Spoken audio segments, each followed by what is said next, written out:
So Steve, welcome along to PT as always. Thanks. What's your sort of overall view of what's happening with the tax changes? Madness. It's absolutely nuts. I think it's nuts for the country that has a shortage of housing. It's madness for tenants who are probably going to end up paying more rent, and it's nuts for landlords with mortgages who have built their business models based on certain principles, and in one fell swoop the government's come along and proposed to change all that. But you're not going to take it lying down, are you, so to speak? You're actually actively involved, working with other agencies, and also understand a newspaper who want to actually get the message across to the government that this is just crazy. Absolutely. I mean, we've always advocated that in any property investment strategy, make sure you have a very high level of income, because interest rates go up, taxes change, things will happen. There will be positives and negatives, and they're hard to predict. Who predicted this budget? You know, how many people would have voted Conservative if they were a landlord with a large portfolio, if they knew this was coming? So it's inevitable that things do change. So focus on income first of all. But I think within the landlord community, a lot of people are going to be seriously affected, as are tenants, and it's something that we need to fight. You know, it's not law as we speak. There's the Finance Act this autumn. There are future budgets where things can change, and I'm hoping that with enough force and a little bit of common sense, that actually the government and the powers that be will see sense and make some changes to what is really a draconian tax that doesn't support the larger and broader objectives of housing policy.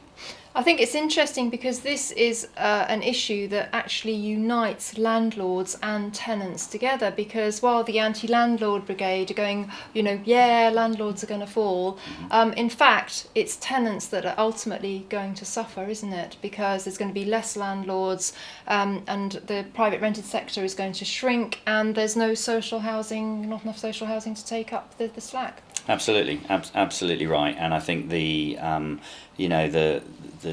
an online petition that's had tens of thousands of signatures, and the government responded to that a couple of weeks ago.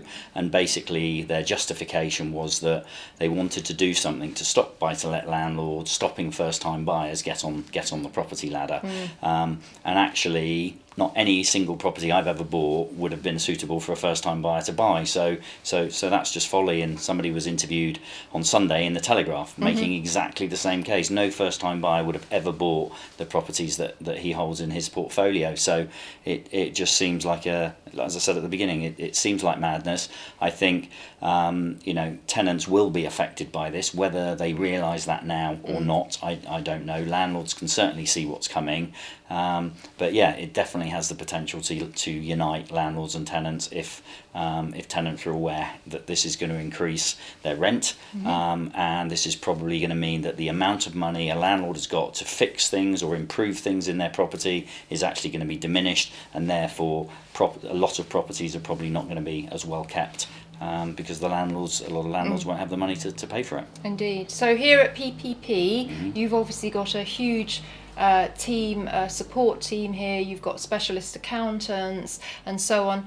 How are you and your franchise partners kind of addressing this if it does go ahead? Sure. We're doing two things really, strategic things and tactical things. At a strategic level, let's see if we can change it. We can't do that on our own. The landlord community needs to unite. Yep. We need to put any differences that there are between different organisations and whatever it might be, we need to come together to fight a common cause.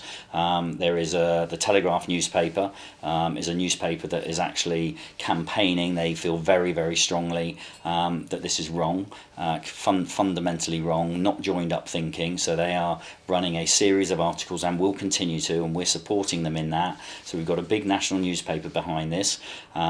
And the guy, I'll put it out there. The guy's name is Richard Dyson. Anybody who's got any stories or case studies or wants to add weight, get in touch with him, because they are talking about putting a manifesto together. Brilliant. Which is fantastic. PPP, we have done a national audit of the property sector, working with a big PR company. We're going to make that available to the Daily Telegraph, so that we've got some joined up thinking, and then a process of lobbying is going to start with government ministers ministers, with relevant people, but we need everybody to unite, come together, work together. There's an online petition. If people have not signed it yet, please sign it. When it gets to 100,000, it's it's about a quarter of the way there last time I looked.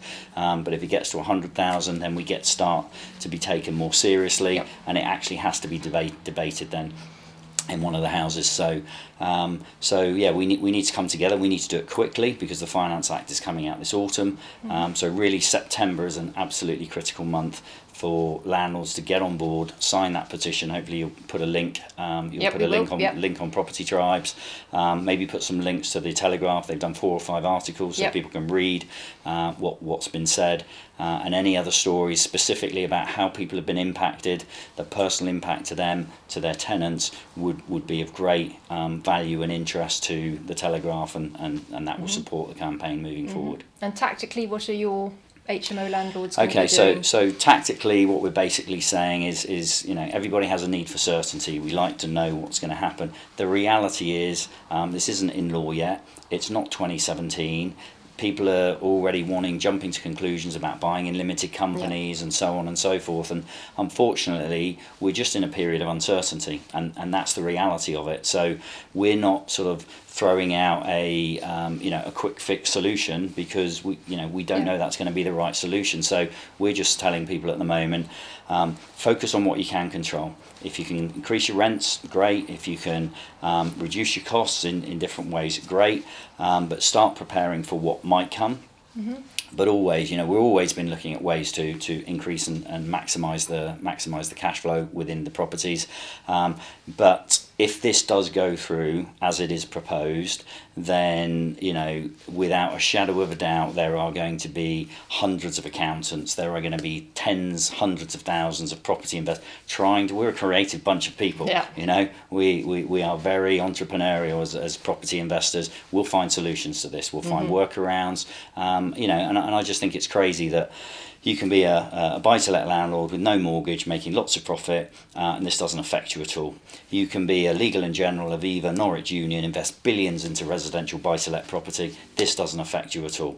It affects the small landlords who are providing, for the most part, quality accommodation and providing a need for society. So I genuinely hope the government are listening, they take it on board and they make some changes, because if not, they're going to lose a heck of a lot of voters, and there's going to be a significant more. I think this issue is going to cause more discontent in the property investor landlord community than anything I've ever seen since being involved with it for the last 15 years. I can believe it. So I guess our summary is to keep calm, keep the faith in property, join your voice to all the campaigns that are speaking out against this, sign the petition, contact the Daily Telegraph, let all your landlord friends know about it, and also work with the landlord associations who are doing a great job in being a voice for landlords as well, aren't they? Absolutely.